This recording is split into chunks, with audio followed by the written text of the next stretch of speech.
एक नई विचित्रता भारत के पटल पर आ गई है जिसको हम सोचते नहीं थे। वह है नेताजी सुभाष चंद्र बोस का उदय।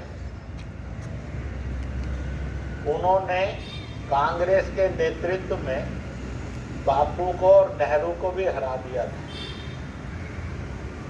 परंतु अंग्रेज ने कांग्रेस के साथ षड्यंत्र रचकर सुभाष को मजबूर किया कि वह कांग्रेस के आज़ादी के आंदोलन का लीडरशिप से रिजाइन कर दे।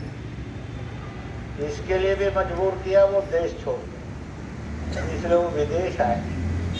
आज़ाद हिंद फौज का संग्रह शुरू हुआ, उसका निर्माण हुआ और अल्टीमेटली उन्होंने एशिया में आज़ादी चाहने वाले अंग्रेज़ों से देशों को संपर्क किया और उनका समर्थन लिया और 21 अक्टूबर 1943 को आज़ाद हिंद सरकार का गठन दुनिया के 13 देशों ने प्रत्यक्ष समर्थन किया। बाद में कई देशों ने अपना समर्थन देना शुरू किया और उसका गठन किया।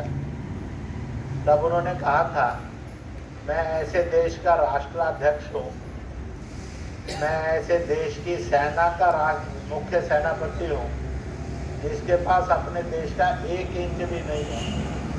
तब जापान ने उनको कहा था, हमने जो अंडमान निकोबार जीता है ये हमारा नहीं है, ये भारत का है, इसलिए हम आपको गिफ्ट देते हैं।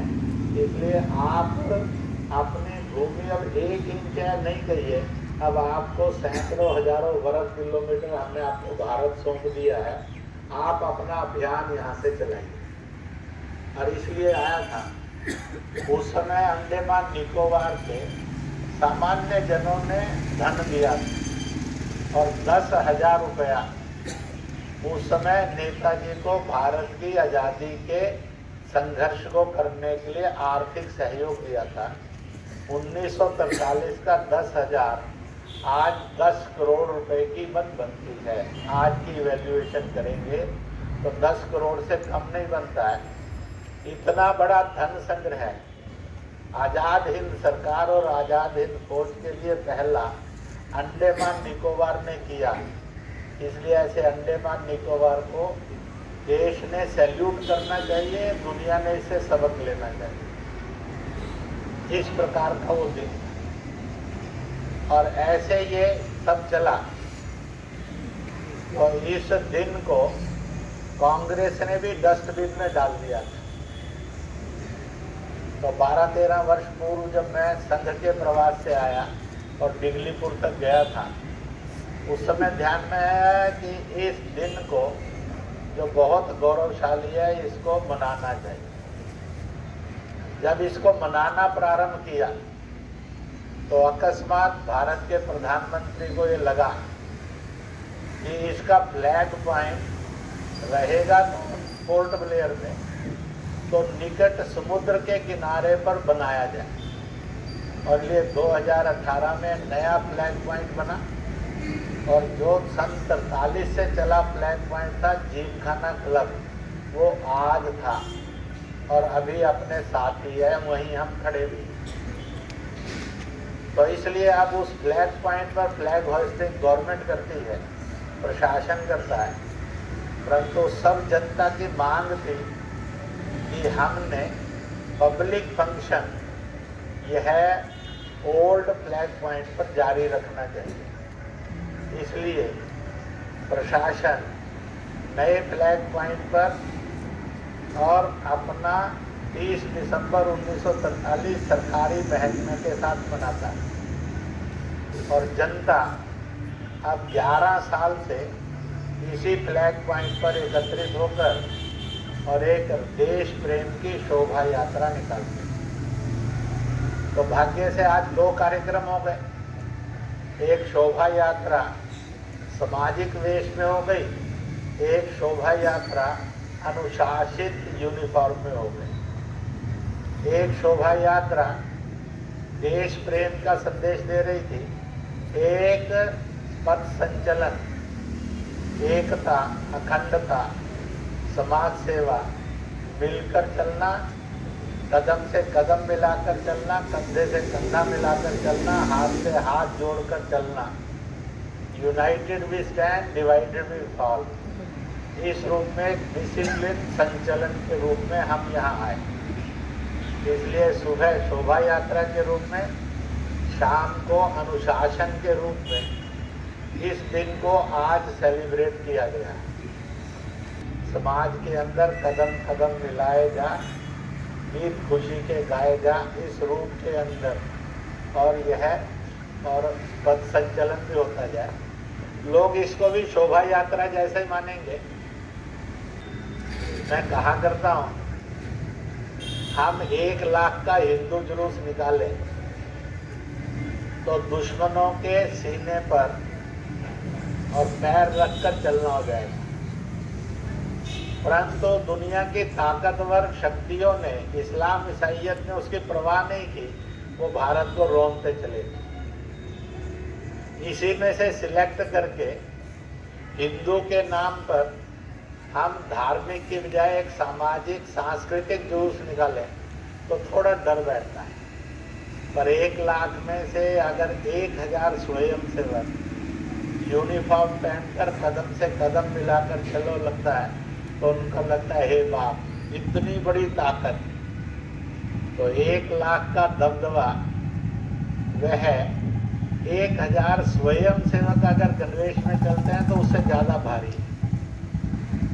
इसलिए एक बार मुझे कहा मुसलमानों ने, हमारी कुछ मजहब में और हम लोगों में अच्छाई हो गई जो हम दुनिया में 1400 साल में इतनी बड़ी ताकत बन गए कि 60 देश मुस्लिम हो गए और हम दुनिया की लार्जेस्ट सेकंड पॉपुलेशन हो गए। मुझे एक बार ईसाइयों ने भी यही कहा, हम दुनिया के 100 से अधिक देश हो गए, largest population of the world हो गए।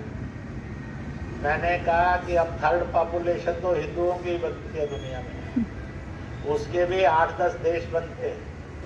बौद्ध मिला दिए जाए तो 25-30 देश बनते हैं।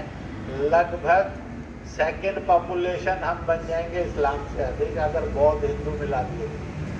पर मैंने उनको कहा इन सब हिंदुओं में एक RSS छोटी सी ताकत है, बहुत दुनिया के देशों में भी नहीं है, लाखों लाख स्वयंसेवक है, पर इसमें भी कुछ अजीब शक्ति है।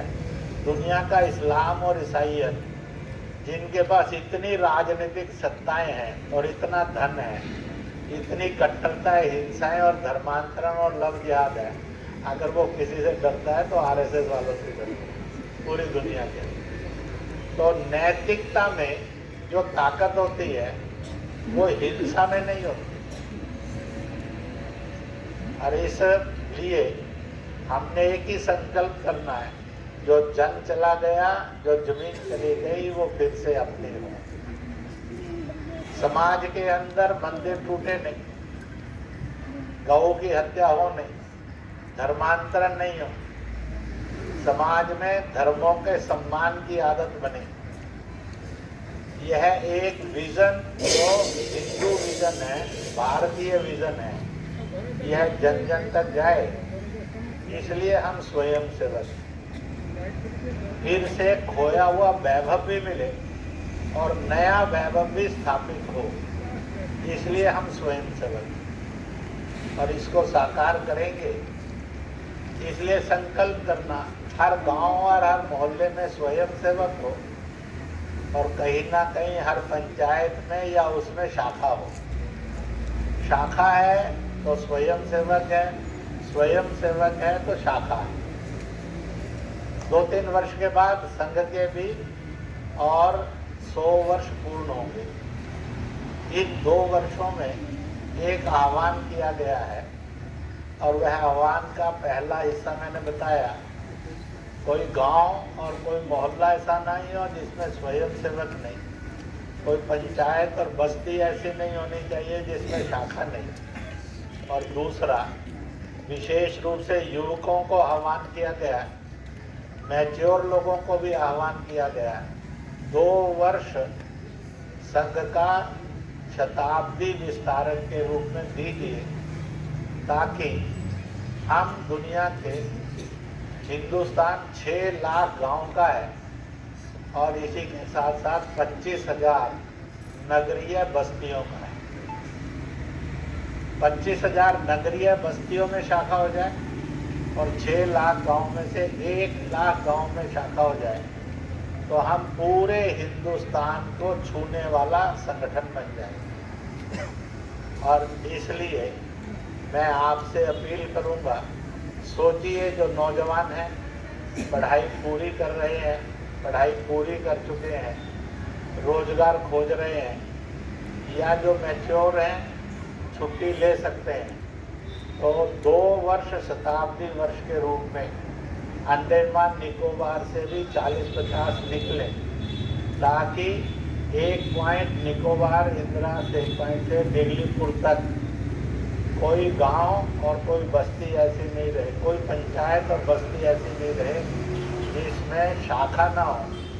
और एक बार हर मोहल्ला और हर गली यह और स्वयं सेवक वाली बन जाए, तो हर गांव में स्वयंसेवक, हर मोहल्ले में स्वयंसेवक, हर पंचायत में शाखा, हर बस्ती में शाखा, ऐसा अंडमान निकोबार को सजाएंगे। इस संकल्प के साथ यह 30 दिसंबर 1943 यह देश प्रेम की आन बान शान है। सेलुलर जेल देश प्रेम का सबसे बड़ा मंदिर है, क्योंकि इतने क्रांतिकारी कहीं भी हिंदुस्तान में सरकार ने नहीं रखे, अंग्रेज सरकार ने, और इतना अत्याचार भी कहीं नहीं किया। अत्याचार भी इतने भयानक और क्रूर हुए। कहते हैं कि दाल में कंकड़ होती थी, रोटी में रेत होता था, खाइए या भूखे मरिए, या खाओगे तो बीमारियों से मरिए, नहीं खाओगे तो भूख से मरिए। केवल मौत ही जिसके खाने पीने में थी, ना खाने में भी जिसके मौत थी। ऐसे अत्याचार हिंदुस्तान के किसी और जेल में नहीं हुए जो सेलुलर जेल में हुए। इसलिए देश प्रेम का अद्वितीय मंदिर, इसलिए कहा गया है कि जन्मभूमि, उसका कार्य और बलिदान स्वर्ग से भी महान है। इसलिए अंडमान निकोबार स्वर्ग से महान है। ऐसे देश प्रेम के मंदिरों के साथ मैं आप सबके मंगल की कामना करता हूँ।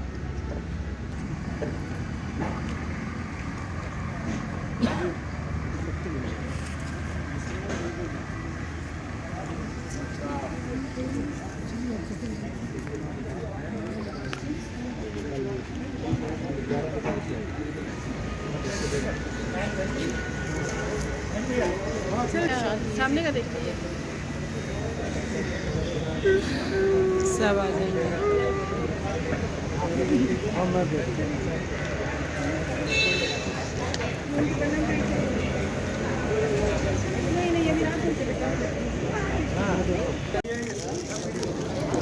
और बच्चे थक गए थे क्या?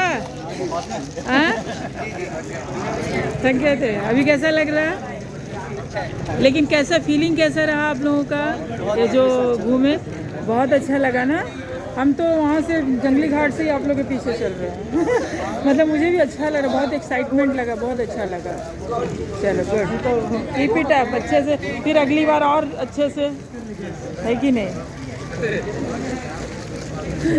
सबका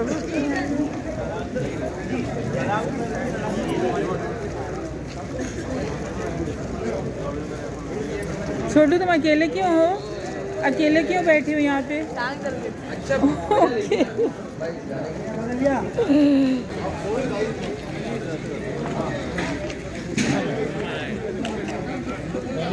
ऑटो में जाएंगे।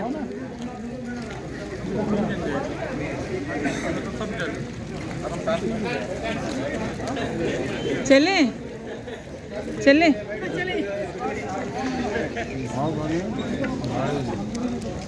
कितने दिन प्रैक्टिस किए बच्चों? कितने दिन?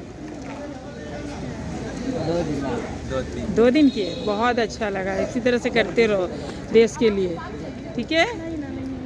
कौन?